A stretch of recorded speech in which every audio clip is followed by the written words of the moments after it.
Wario. Everybody knows this guy, right? He wears yellow, he's like Mario but stinkier and fatter.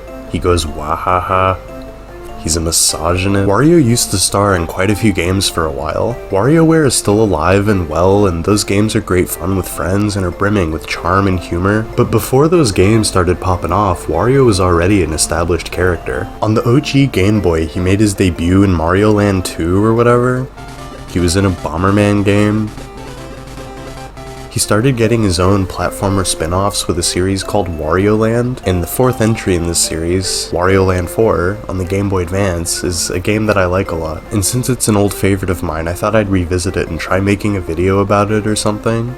I don't know what I'm doing. Wario Land 4 was an early GBA title. Like, I think it was literally the first game I had on my Game Boy Advance. If you're even remotely familiar with video games at all, then you know what the deal with old school Mario games is, right? You start at the beginning of the level, jump on little guys, pick up coins, save the princess, get a vasectomy.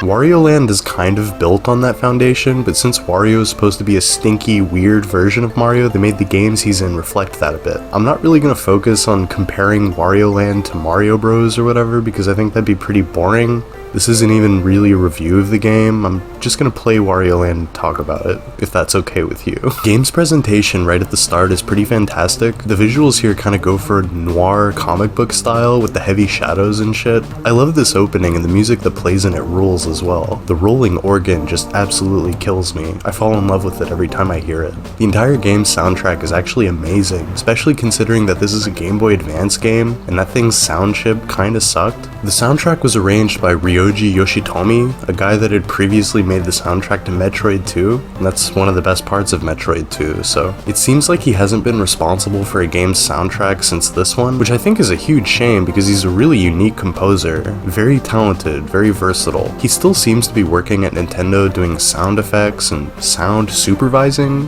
whatever that means. But if he actually did composition and arrangement again, I'd love that. Maybe composing isn't really his bag. Maybe he's just really passionate about sound effects. I don't know. I'm making all of these observations and assumptions by looking at his entry on the Mario Wiki. I don't fucking know the guy. I think it would make sense if sound effects and sound design in general were this dude's actual main areas of interest, because the sound design in Mario Land 4 is crazy good. Wario's voice is constantly pitch shifting and glitchily repeating and stuff. It's a great little microcosm of how weird this game is, and I've honestly never played anything quite like it. I'm especially fond of this demonic sounding giggling that he occasionally does when he takes damage in the game. This shit sounds terrifying. If I punched a guy in the face and I heard that, I would run for my life. Wario Land's soundtrack features a huge variety of different styles and influences, but it all has this very strange, off-kilter feel to it, with a lot of weird sound effects and stuff that are present in the mix of these tunes. There's weird vocal samples and like dogs barking and wind sounds. If you listen to a song in this game's soundtrack 2 times, you'll notice different things both times. I'll talk about this a little more later, but this game's soundtrack rules, and playing this game as a kid with the volume on definitely kickstarted my interest in weird music and weird sounds. It also gave me long-term brain damage, so there's that. So the premise of Wario Land is that there's...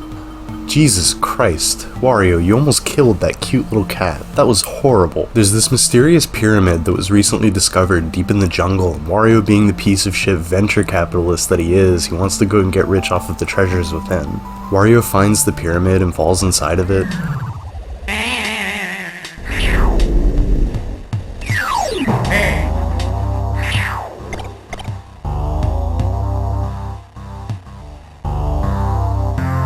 Right now we only have access to the entry passage, so we'll start there obviously. Hall of Hieroglyphics.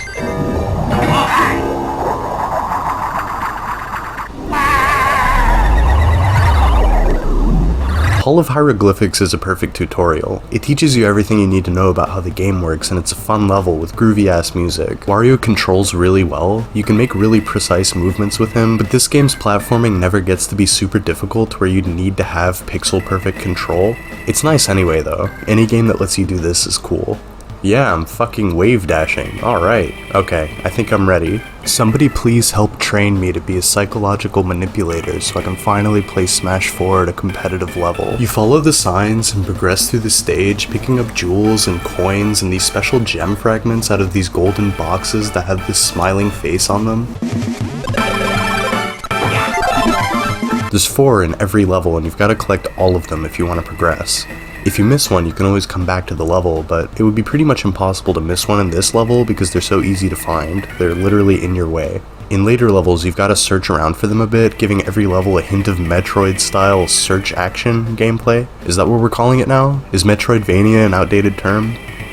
I don't actually care about this at all. Comparing this to Mario again, Wario just fucking beats the shit out of everything in this game. The enemies don't die if you jump on them like in Mario. You've gotta like body tackle them, or pick them up and fucking throw them at the wall so hard they disintegrate. God fucking damn, dude, look at him go. I love it. In Wario World, that GameCube Wario game, he's even more unhinged and violent. You can do pile drivers and swing enemies around in a circle like you're in a bar fight. Wario is supposed to be like this tough customer. I like that this assbag's personality is present in the gameplay. It's a really nice touch. Nintendo really likes to keep their IPs as sterile and inoffensive and appealing to the lowest common denominator as possible these days. It's always refreshing to go back to games like this that are oozing charm and uniqueness. This game's just so fucking weird, it's great. In addition to the 4 gem fragments, every level has one of these guys in it called a Keyser. He's a ghost, I think, with a key for a nose. When I was a kid, I thought it looked like a beak. He looks stupid, but in a way that I think is really charming. I think I'd probably describe a lot of the characters and enemies in Wario Land that way. They're like ugly, but cool.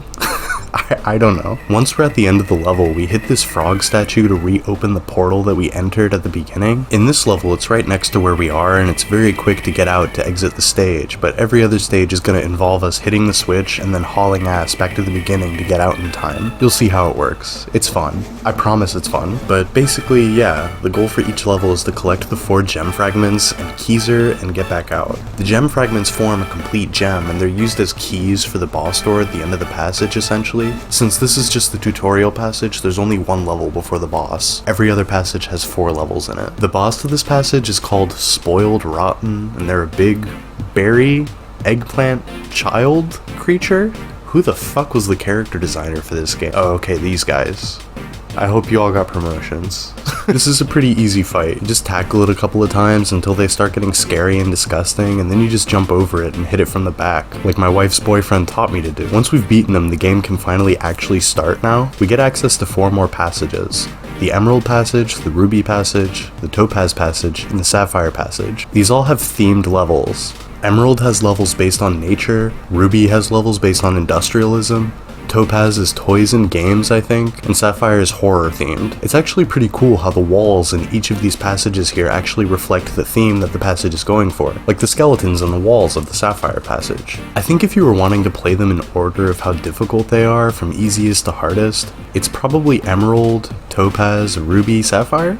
Maybe Ruby and Sapphire are pretty interchangeable actually. I basically just always start with Emerald because it's for sure the easiest and simplest. You can play a level in one passage and then quit and go to a different passage. It's nice that the game is pretty open-ended like this. If there's a level that you're stuck on or you just don't want to do right now, you can quit and go somewhere else and come back later when you're in the mood. When I was recording the footage for this video, I just kind of went all over the place and the game doesn't take a single issue with that. And I think that's great. This amount of freedom really makes the game feel like a project that you can tackle on your own time, on your own terms, and the way that you want. I really dig that. This setup also gives the game developers the ability to design levels really tightly and proficiently because it isn't so open that there's a lot of space where there's nothing to do, like in an open world game or whatever. It's a happy medium that I find to be very fun and cool and memorable. Most games that give players a lot of freedom end up feeling super forgetful and maybe even bland, but I wouldn't use either of those words to describe Wario Land. So the Emerald Passage is the easiest, so I guess we can start here. The first level is beach themed and it's very straightforward. You go in a straight line, grab all of the gem fragments, hit the frog switch, and get out.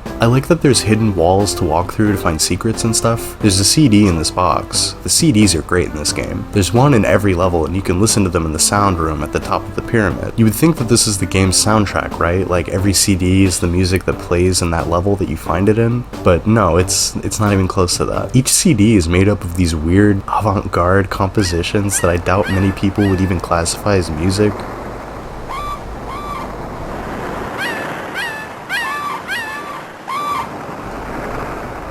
Damn, this new Boards of Canada album is fucking sick. I used to sit in here for hours listening to this shit. I'm just gonna show this to my therapist instead of attempting to explain with words what's wrong with me. It's just funny to me. I don't know what possessed them to do this. They probably just thought it was funny. I respect that. I really do respect the fucking shit out of that. There are also these purple pipes in every level that have some kind of reward in them, usually a big diamond. Sometimes there's this little archaeologist guy in these and you have to throw him or kick him or utilize him in some way to solve a simple puzzle. These get a bit trickier later on, but they're not terribly hard and they're completely optional. Most of them are pretty fun and it's usually nice to have a little breather from whatever level you're in. Just vibe in the puzzle dimension with this old ass man, or these weirdos, or whatever.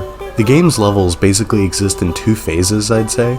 Chill mode, where you start out and you're just making your way through the level at your leisure, collecting jewel fragments and money, bashing enemy skulls in and stuff. And then stress mode, after you hit the frog switch and you have to escape. In some of the levels, like Palm Tree Paradise, this involves you basically just retracing your steps and going directly back the way you came. But in most of the other levels, new areas are unlocked that you previously couldn't access before hitting the frog switch. The frog switch activates these little blocks here when you hit it, you see. In the tutorial level, it just clears this little path for Wario to crawl through so he can escape. And in Palm Tree Paradise, it just creates a few platforms for you to grab some gems that you couldn't get high enough to reach earlier. But in most of the levels, this blocks off access to previous paths and opens up new areas that are only available in this stress mode. You get me? You understand what I'm saying? I like this setup. I think it's fun and unique. Some of the later levels in different passages really change things up in even more interesting ways. Like this lava level, Fiery Cavern, actually freezes over the second you hit the frog switch, completely changing the feel of the level and your traversal options. You know, playing as Wario kind of rules. It's kind of refreshing to play as this guy. He's kind of the complete opposite of who you'd expect to be playing as in a game like this. Like, he's not altruistic or selfless at all. He's very transparently here for his own selfish desires, and he's a big fat ugly piece of shit,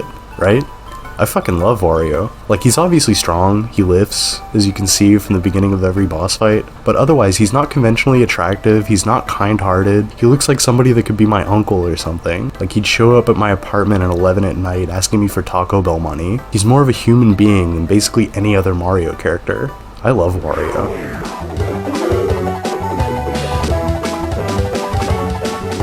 Oh my god, I broke my penis. It's not normal for a human being to roll that fast. I'm going to throw up.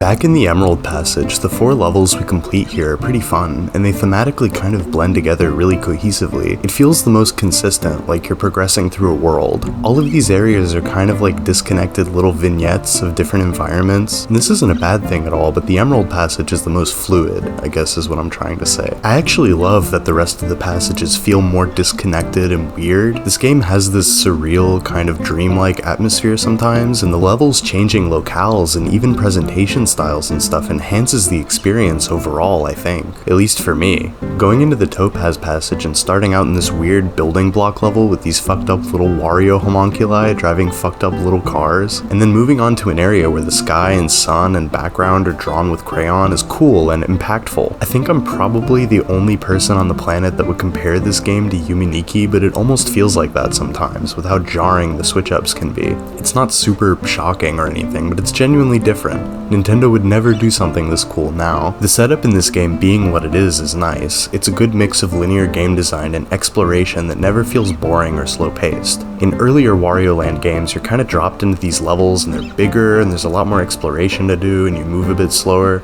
I've never really gotten into these games because they kind of have what the fuck am I doing, where do I go syndrome, and they're a bit less fun to play in my opinion, but the essence is obviously still there and they're worth playing too. I just like this one the best. I'm not very good at this organized thought thing. This game's story is kind of minimal and the progression is completely custom, so it's a bit harder to talk about even though this video is definitely going to be my shortest so far. What, you thought I couldn't make a video under an hour long? Never doubt me again, motherfucker. The end of every passage has a boss that we have to defeat. The Emerald Passage's boss is Cractus, and he's a funny, goofy-looking guy. He's almost cute, but then his eyes roll up into his head and he looks scary. This type of thing is really effective when you're a kid. Kids love being creeped out by shit in video games. After we slap the top of his bald-ass head a few times, he goes away and one of the panels in the center of the pyramid starts glowing. 3 more to go. Topaz Passage is really good overall. Again, the toy block area with the fucked up little Wario clones is fun, and the music music that plays in this level fucking rips. Honestly, you could turn off this video and just go listen to the soundtrack or something on YouTube and just have a really nice afternoon. There was actually this project a few years back that some fans of the game have up on YouTube where they redid the entire game's soundtrack with the GameCube WarioWare sound fonts to make it sound less compressed, which is very cool and objectively a nicer listening experience, but I think I actually prefer the original with its compressed GBA sound chip audio. It just adds to the weird distorted atmosphere for me. Either way, I've sucked this game's soundtrack off way too much already. It's just really good. Definitely one of my all-time favorite video game soundtracks. Back to Topaz Passage. It's based on toys and games, I think, but like I said earlier, the levels feel a lot less cohesive and connected, but I'm having a great time because of it. Some levels introduce a gimmick or two that you have to utilize to progress. This one's got a number counter thing that you have to hit, kind of like rolling dice to dictate how far you progress in a board game. Some items and gems and stuff are accessible only if you land on the correct number, but they usually give you 2 shots to get it right, and if you fuck up and are really set on having the highest score possible for some reason, you can always beat the level and come back to it at any time later. The game actually carries your progress in general. If you get 3 out of the 4 gem fragments or you miss Keyser or something, you can come back, and you'll only have to collect the stuff that you missed. Bet I can smash that. The level with the little pig guys is cool. I like that after you hit the frog switch in it, you're almost exclusively treading new ground. There's 2 gem fragments that are only accessible after you hit the frog switch. I like when the game forces you to look for shit while the timer is going and the music is all scary and intense. It's great, and it's one of the many things that make Wario Land 4 stand out. The last level in the Topaz Passage is really cool. You have to race these dominoes to open up different pathways. God, I can't get over how fucking weird these little Wario guys are. Why are they here? Imagine how unsettling it would be if you walked into a building and there were these fucked up little versions of you just hanging out. I've had nightmares like this before. Is that because of this game? Oh shit. The boss in Topaz Passage is funny. It's just a rat and a big inflatable stuffed bear, and he throws his rat brethren at you, and you use their pointy tails to pop his balloon. I love the way he's animated when you bonk his head. That's pretty cool. Ruby Passage is probably my least favorite to play, even though most of the levels are good. The factory and the sewer levels are super fun, but I hate the fridge level, which sucks because ice levels in games are usually my favorite. It just does a lot of things that I'm not huge on, like slipping around on the ice in this game isn't very fun, and the snowball ability that you have to utilize to progress is the worst ability in the game. I guess this is a good place to talk about the abilities. You can't see me right now, but I held up my hands to do air quotes when I said abilities there. Hang on. Okay, great. Yeah, fuck you. This was a stupid joke, you fucking idiot. So certain enemies or hazards will transform Wario into a different state. They don't cause him any damage, and they all actually make him invincible, but his movement and abilities will be extremely limited until you break the transformation, by either landing in water or exposing Wario to light or something. In the snow level, there are these special blocks that you can only break by getting Wario covered in snow and then hitting a slope to turn into an unstoppable snowball. It's just not the most fun ability because you don't have any control over Wario while he does this, and he moves really slow and awkward and stuff. A lot of the other abilities are really great though. I love this one that turns Wario into a bat that can fly around, and the zombie ability makes him look really cool. It's so gross. I used to really like the way this looked as a kid for some reason. I used to draw a zombie Wario in my notebook at school, and one time I got in trouble for doing this and I got detention. And my teacher made me watch every episode of Full House as punishment. I was there for 3 weeks. Hey, this is just the house in Yik. They totally based the house in Yik on the Full House house. Holy shit, that sucks. Fuck you. The abilities are mostly really cool and fun. It's funny that most of them actually make Wario look like he's suffering in some way. Most of the time in a video game, developers really want the player to feel powerful when this happens. Like when you get all the Chaos Emeralds in Sonic, or if you get a Fire Flower in Mario, or a Rush transformation in Mega Man or whatever. But in Wario Land, you just kind of feel bad for Wario because he's on fire, or morbidly obese, or having extreme anaphylaxis. He could die. He could die from this and you're laughing. You're laughing at him. I actually remember the North American instruction booklet for the game actually had a lot of funny commentary from Wario about most of these abilities. Let me see if I can find a PDF of it online or something. Hang on. Okay, yeah, I remember this shit. I love this little excerpt where he talks about wanting to slap Keyser because he looks too sleepy. What the fuck? This is the best instruction manual ever made. It's written from Wario's perspective and you really get a glimpse into his disgusting little mind. He apparently does his push-ups while listening to country music. That's so great, Wario.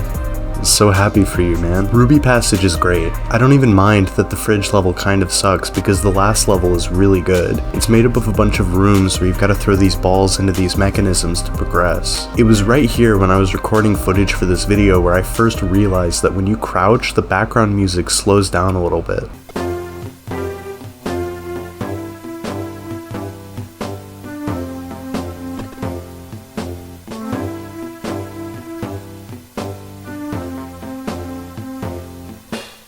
That's actually insane. I've been playing this shit for over 20 years and I just noticed this now.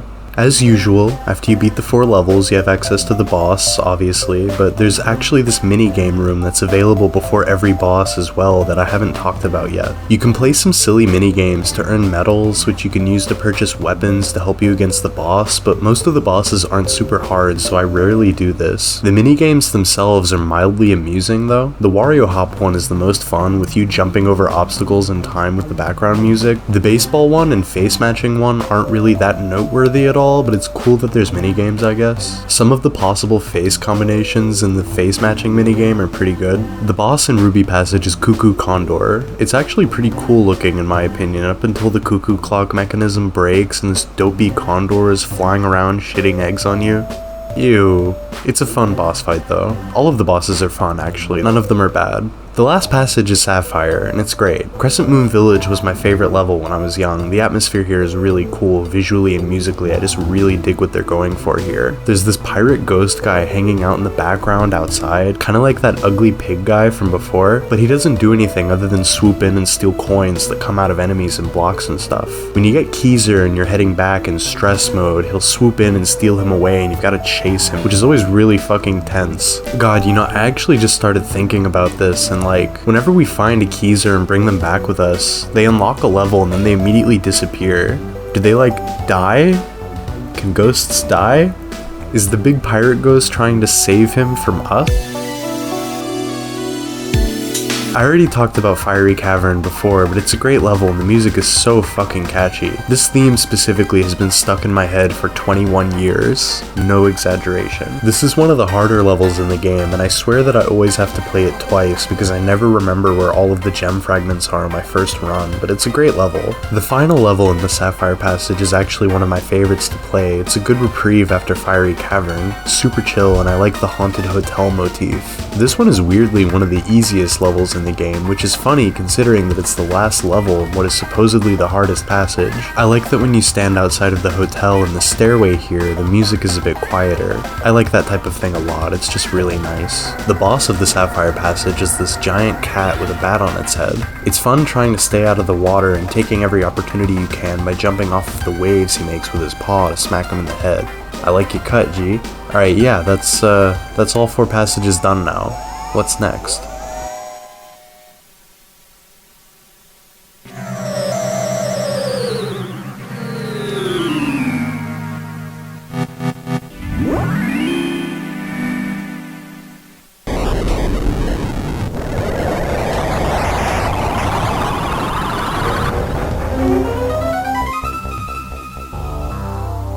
After the pyramid within the pyramid pops up from all 4 of the passages being completed, we have access to the golden passage now. It's only 1 level, and it immediately begins with a timer. We still have to collect 4 gem fragments and Keezer and get out in time, and it's a fun, high-intensity level that really tests your patience and skill. Fuck this guy, by the way. You have to jump all the way over here in the first section of the level, dodging the falling chandeliers and pits and shit, and then this asshole immediately freezes you and shoots you back into the pit.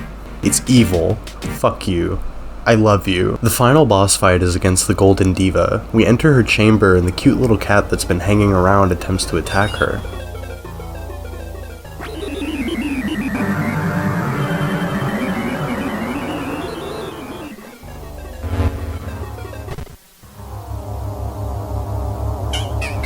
Oh shit. It's her face on the gem fragment boxes, isn't it? She's like the head honcho of this whack-ass pyramid, I guess. I really love this battle. Figuring out what to do with everything she throws at you, and her attacks being based on all of the bosses you previously fought in the game is really cool. She's really kind of unnerving and scary too, with the different facial expressions and weird sounds she makes. The music that plays while you fight her is a remix of the music that plays when you're hauling ass out of a level too. It's just really good theming. It's obvious shit, but whenever a leitmotif like this is present during an intense part of a movie or game or whatever, it just really gets me going, you know? It's a good trope. Golden Diva is actually such a good boss fight that Flying Lotus named the best song on his second album after it. It's mildly interesting, right?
The game actually has a few different endings, kind of, depending on how much treasure you were able to escape with. The kitty cat actually transforms into a princess. I think the Golden Diva transformed her into a cat, and when we defeated her, the evil magic wore off, or something. I don't actually know. Wario clearly doesn't give a shit about this or understand what's going on, so it makes sense for the player to not really get it either. The princess's human form actually changes based on how much treasure you escaped with, like I was saying a second ago. But one thing that always bothered me about this is that the cutest form she can take, where she has long hair and a princess dress, is actually not the best ending. If you get all the treasure like you're supposed to, she has short hair and like a cape. It's not that big of a deal or anything, but I think she looks cuter with the hime cut, and her face is less angular and more soft looking. This is how she's portrayed in the official art and in the newspaper at the beginning of the game and stuff, so what gives? I don't know why I'm talking about this. The ending sequence is really nice. The credits roll with a lot of the best music in the game playing in the background with added vocal samples and weird sounds. A lot of cool artwork showing Wario on the adventure we just had is shown here too, and it's really nice. I loved this shit as a kid, and I had a big dopey smile on my face seeing it again. It's just a really nice ending to a really nice game.